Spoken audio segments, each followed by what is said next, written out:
Hello everyone, tonight on Now, the so-called silver tsunami. The millennials have a unique opportunity right now. Baby boomer business owners are retiring as millennials are making moves. I would have to take a vacation day twice a month. Parents in Western Maine say a proposed school calendar could cost them hundreds in childcare costs.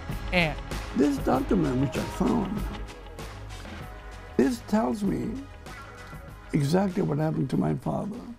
This was made by the Gestapo. it's horrible to think about, but we owe it to the survivors and victims of the Holocaust to take this day and remember what they endured. This is News Center Now.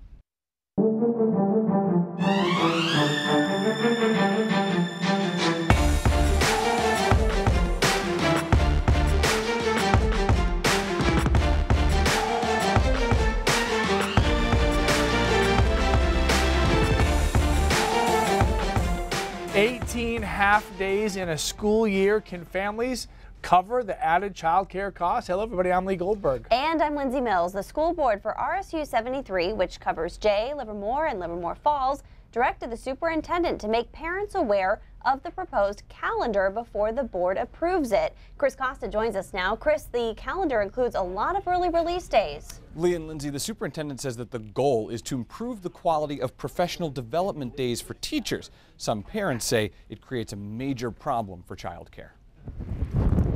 Making 2 half days a month work is impossible for me. Linda Flagg is worried about keeping her business open. You can't survive on one working parent. Her kids go to school in RSU 73. This year, kids start classes 1 hour later every Wednesday for teachers to have professional development. The proposed school calendar for next year changes that to an early dismissal twice a month. Linda says if this happens, her only choice would be to miss work. How could anybody have 2 half days of work a month and survive? Superintendent Kenneth Healy says teachers asked for more meaningful professional development. 1 hour in the morning limited their amount of time, forcing them to be ready to teach when the 60 minutes was up. We get credit for the day, and then they could really focus on 2 hours plus. And it's at the end of the day, if they really get motivated, they could actually stay. Nearby, in RSU 9 and RSU 10, the district's approved schedules similar to the one Linda's kids follow now, a 1 hour delayed start every Wednesday. No matter where you have this professional development, it will falter something on their child care, whether it's the afternoon or the morning. We're rural Maine. Linda says the late arrival was challenging at first, but families made it work. She worries that many childcare options won't take her kids every other week for a half day. Justify the change to me for constituting 2 half days a month of work that I'm going to miss. Make it make sense to me, and then we'll talk. As far as the total amount of professional development time, the proposed calendar would allow for a minimum of 36 hours. The one with the delayed starts allows for 34 hours. Now, the superintendent says the school board is asking for parents' input. They will hear their concerns tonight during the school board meeting, which starts at 6 o'clock. Lee and Lindsay. All right, Chris, thank you. And already people talking about that on Facebook, so keep the conversation going. So our News Center Now family is going to Hadlock Field tomorrow for the Big Sea Dogs home opener. Yes, and we will be bringing sunglasses and our jackets for when the sun goes down, and you should do the same, right, Jeff? Yeah, it's a good idea. Tonight we're dealing with the rain. Tomorrow it's going to be a whole different story, though. Beautiful day on the way for tomorrow. We're about to see rain move into the state, raining in most of New Hampshire right now. And as we go through the next several hours, this will move into Maine. But the good news is it moves through very quickly overnight tonight, and it'll clear out for tomorrow. Should be a pretty nice, bright day. And the temperatures tomorrow, they're going to be awesome. It's going to be great out. Again, this system moves through tonight. By tomorrow, we'll see things at least start to clear out a little bit. Look at our current temperatures, though. 48 in Bangor, 47 in Portland, 47 in Lewiston. Freiburg's at 53 right now, 42 in Rockland. So it's not too bad. We warmed up a little bit today, but tomorrow even better. Add about 10 degrees onto these temperatures, and those will be our highs for tomorrow. So again, through the night, this moves through. A couple snow showers possible in the mountains. Could see a little bit of accumulating wet snow only in the mountains, though. Then as we go through the day tomorrow, it clears out. Temperatures really warm up. We'll start out very mild, and we'll warm up tomorrow into the upper 50s and lower 60s, guys. But then this weekend, looks like it's going to be cold again. We'll talk about it all coming up in a bit. All right, Jess, thank you very much. The Maine Supreme Court today heard arguments on both sides of the ranked choice voting debate. The state Senate is adamant that it's unconstitutional and should be thrown out, but the Secretary of State says the people voted for it and it must be enacted. The highest court's decision could come down whenever they are ready. While the Supreme Court debates the Maine state constitution and ranked choice voting, a lot of you are debating the merits of the new election process on Facebook. We did notice some questions out there that we'd like to answer now. Nancy wanted to know, if she gives only one person a vote, does her ballot still count? In that same conversation, Michael said if a ballot isn't completed by ranking all the candidates, it will not be counted. So we took a look at the Secretary of State's ranked choice rules, and we found that you do not have to fill out the entire ballot for your vote to count. Here's what it says. The ballot will be designed in a manner that allows voters to rank as many candidates as they wish. That means if you want to choose one, you choose one. If you have a top 3, but you're not sure about the other 5 candidates, just do your top 3. Here's what you do not want to do, though. You don't want to skip rankings. If you skip 2 or more rankings in a row, every subsequent, meaning any other candidate that you listed after those skips, well, they won't count. Linz? All right, Lee, thanks. And of course, if you ever have a question, use the hashtag #AskNow. In terms of age, Maine is one of the oldest states in the nation. Many small business owners want to retire, but don't want to see their life's work shut down. So who's going to take over these local businesses? Maybe millennials are the answer. I do a lot of the staff. I do the kitchen. He does the office. Don't ask her to work the office because she won't. Rick Litchfield and Bev Davis are married and co-owners of the Captain Lord Mansion in Kennebunkport. We have a daughter who's expecting her 3rd baby in July. For 40 years, they've been in it together, running this inn. And now it's time to let life slow down a bit. They are 2 of many baby boomer business owners in Maine. All are retiring, and the phenomenon has been dubbed the Silver Tsunami. We want somebody who has a heart for history. The question is, for them and others alike, who will take over? Millennials have a unique opportunity right now to leverage a lot of the resources that they either created or learned how to use in college. Kelly Dorsey, a millennial herself. Her 9-to-5 is in the finance world. I am a brewer's wife also, so 50-50. My husband is one of the owners of Mass Landing Brewing Company in Westbrook. She sees 2 sides of what's happening here. She helps aspiring business owners secure funding. We have seen a lot of millennials who might be looking to take over their parents' companies. And she supports her husband in his business venture and passion. It's given him a genuine purpose that he believes in. For a long time, I didn't totally align myself with the term millennial because it has kind of a negative connotation. Katie Grant is another millennial small business owner, the Dirigo Public House in Yarmouth. But I've accepted it a little bit more because I think that we have that generation has a really amazing way of doing business. Back in Kennebunkport, these veteran business owners run a tight ship, but are ready to pass the key to a new generation of innkeepers. And I think this is perfect for a millennial couple, okay, because they can really connect with history, they can really connect with their guests. And Mass Landing Brewing in Westbrook is celebrating 2 years in business this Saturday. Pretty cool stuff. So would you pay for an ad-free version, ad-free of Facebook? No more ads. Yes, I would. Get out your phone or tablet, open up the News Center Maine app, cast your vote in today's Pulse poll because we're talking about after the break and later. I was on the road when they were shooting, and we were pulled on the side of the road by my sister. And then I was alive, because otherwise, if you stayed on the road, you were dead. And this went on. So that was my introduction to death. I was 7 years old. Mainers share their personal memories of the horror that was the Holocaust. That's coming up. For 2 days, we've watched Mark Zuckerberg testify before Congress, and a lot came out of it, but it also raises more questions. A viewer reached out to us last night saying she's been getting chain messages on Facebook. The messages say if you forward them to a certain number of friends, you won't have to pay to use Facebook after today. The messages also say the number of friends you forward the message to indicates you're a frequent user. Now, rumors are flying about whether or not a paid version of Facebook is on the horizon, so we verify. Did Mark Zuckerberg announce we will will all soon be paying for Facebook. Here are his exact words. Mr. Zuckerberg, I remember well your first visit to Capitol Hill back in 2010. You spoke to the Senate Republican High-Tech Task Force, which I chair. You said back then that Facebook would always be free. Is that still your objective? Senator, yes. There will always be a version of Facebook that is free. It is our mission to try to help connect everyone around the world and to bring the world closer together. In order to do that, we believe that we need to offer a service that everyone can afford, and we're committed to doing that. Now, with that, the answer is no. Zuckerberg did not announce we will all be paying for Facebook. However, could there be a paid version of Facebook in the future? His answer may have suggested that. The way Facebook makes money is by selling ads, using our data, which is how we got here. But what about an ad-free version of Facebook that you have to pay for so they won't use your data? Go to pulse.newscentermaine.com and let us know if that's something you'd fork your money over for. You can also go to the Pulse tab on our News Center Maine app. We'll go over all of the results at the end of the show. Lee and Lindsay. All right, Keith, thank you. I'm changing my vote, by the way. I misunderstood the question when I read the question because I didn't understand myself. But the answer is no, I will not pay for that. Okay, a nice day on tap for tomorrow, but the weekend is looking colder and colder. Come on, man, we're coming back. I blame Keith.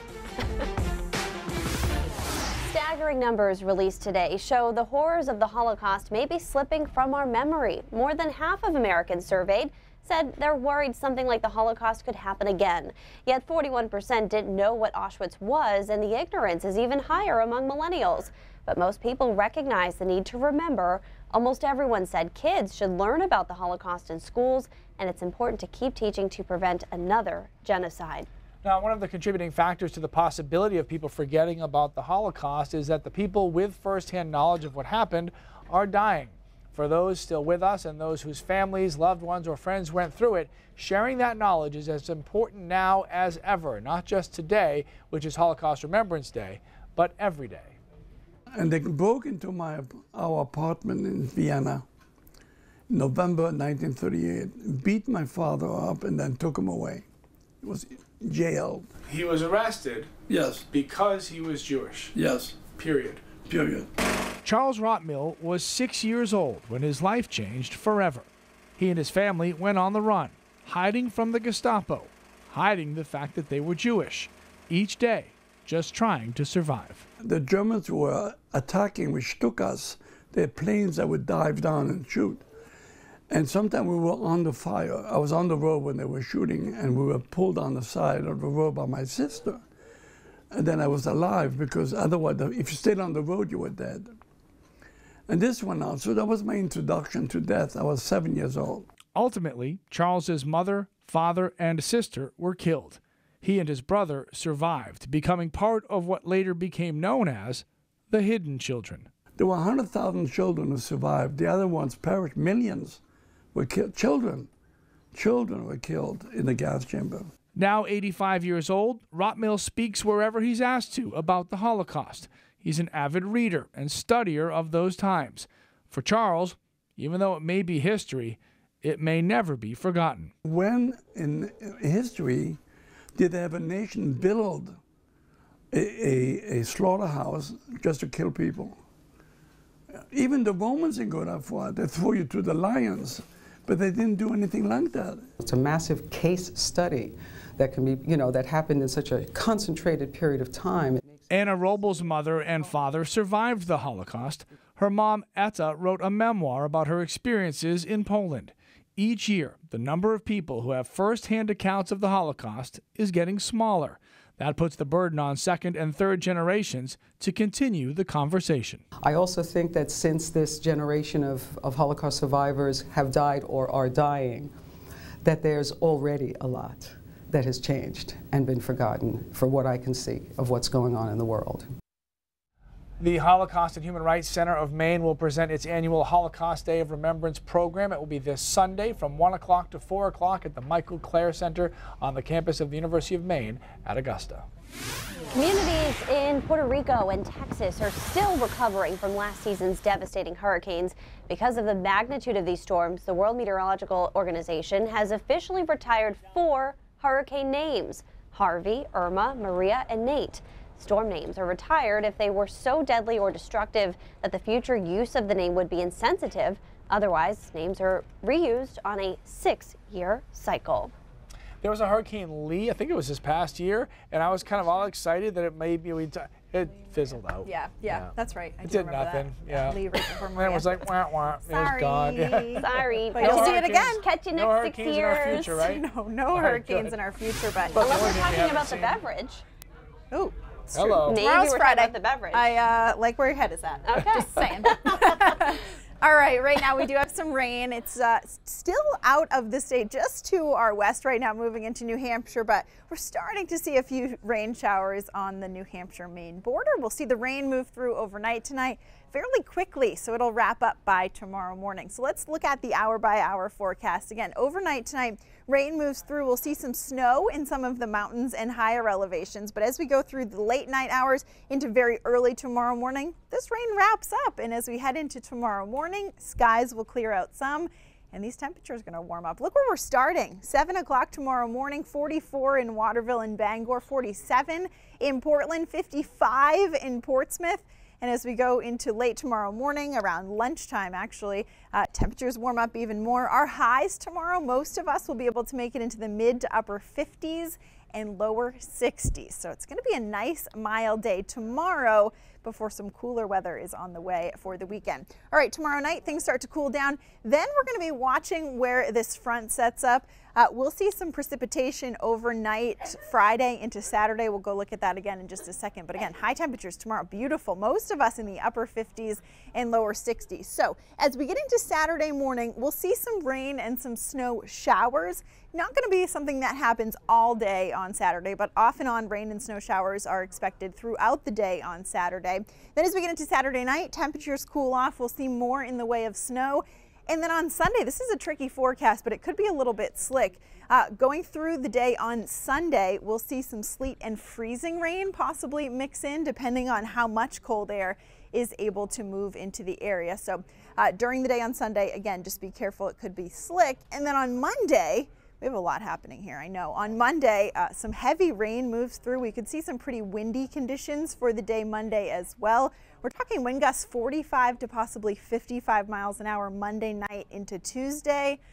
That's not great. We know that's not great for the power outages. So we'll keep an eye on that as we go through the weekend too. Here's a look at your 7-day forecast. So tomorrow's gorgeous. That's great. Saturday, we'll start to see some snow and rain showers. Temperatures on the cool side in the 40s.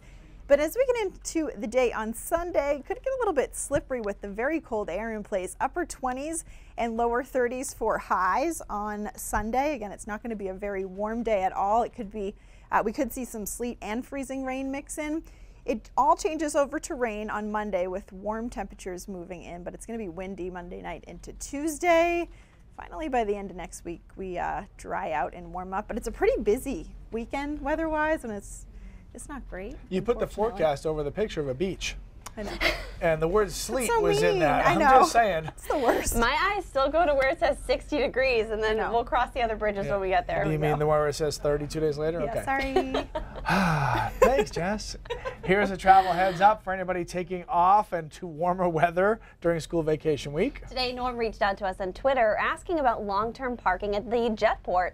You asked, we have the answer. The regular long-term parking lot at the Jetport is full, which means you will need to leave earlier to catch your flight on time. According to the Jetport spokesperson, flyers should go to 150 District Road, park, and wait for a complimentary shuttle. This will add at least 15 minutes to your arrival time, but there is some good news. It's cheaper at a flat rate of $20, but only until May 5th. If you need to park past that date, talk to a parking attendant. The free shuttle runs 24 hours a day, every few minutes. We did ask the Jetport how they plan to let people know about the full lots. Basically, you have to follow them on social media or go to the website to know about this in advance. All right, News Center 5:30 coming up next. We're going to check in with Cindy Williams and see what's coming up there. Hey, Cindy. Hey, guys. A woman learned that her granddaughter crawled into the trunk of her own car in order to take her own life. It is a really hard story for the woman's family to talk about, but they say it's really important to remember how she lived and not the way she died. They're hoping they can help others. Also ahead in the next half hour, a school district is suing the National Endowment for the Arts. A student was banned from a poetry competition because of his immigration status. He is here in Maine legally seeking asylum. Those stories and much more coming up in the next half hour. Back to you. All right, Cindy, thanks. And before we go to break, let's take a quick look at our Pulse poll results as of right now. Wow, 85% say no, you would not pay for an ad-free version of Facebook. We have that discussion going on right now on our Facebook live stream. That number mirrors the comments we've been getting as well. People saying, no, I will not pay anything. Give me those ads and I'll just skip through them. So, exactly. There you go. All right, News Center Now continues after the break. All right, so this conversation's been happening all throughout our show here, and it's about what we talked about at the top of our newscast, about more half days. This is something they're voting on, or at least discussing tonight at the school board meeting out by Spruce Mountain. So a lot of comments on this about having possibly 18 half days. Diane says that would be a nightmare for parents who have school-age children. Linda says, why don't we just do this teacher development in the summertime? And then Deborah said, if my kids were school age, I would want less breaks and more constructive time where they are learning. Sure, a few more comments here too. Meredith says, why not just leave the school calendar alone? Caroline says, we have late start times on Wednesdays. Parents adjust it and make it work. And Tiffany says, maybe they could do this during summer vacation. So thank you so much for your comments. Yeah, and obviously anytime we have a topic that interests you, we want you to jump on our Facebook page and comment so we can chat about it with you, because pretty much that's why we're here. So exactly. That's how it works. Another topic we've been talking about. Yes.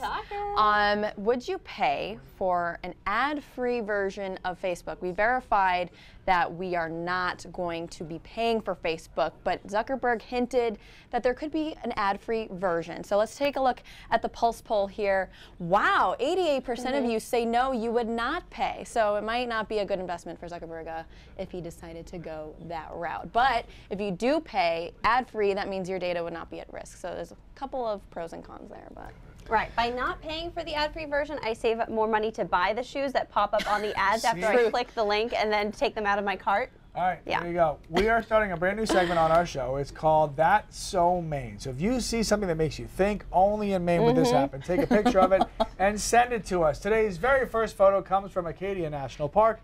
It's a snowy owl on Sargent Mountain taken by Nathaniel Child from Bangor. Okay, and I saw this today in Portland that is just so Portland. Someone casually unicycling down the road. So two very different Maines right there. I apologize for the quality of the photo, but I just saw that and thought I got to have that on camera. All right, well, we've got to go. So News Center at 5:30 starts right now.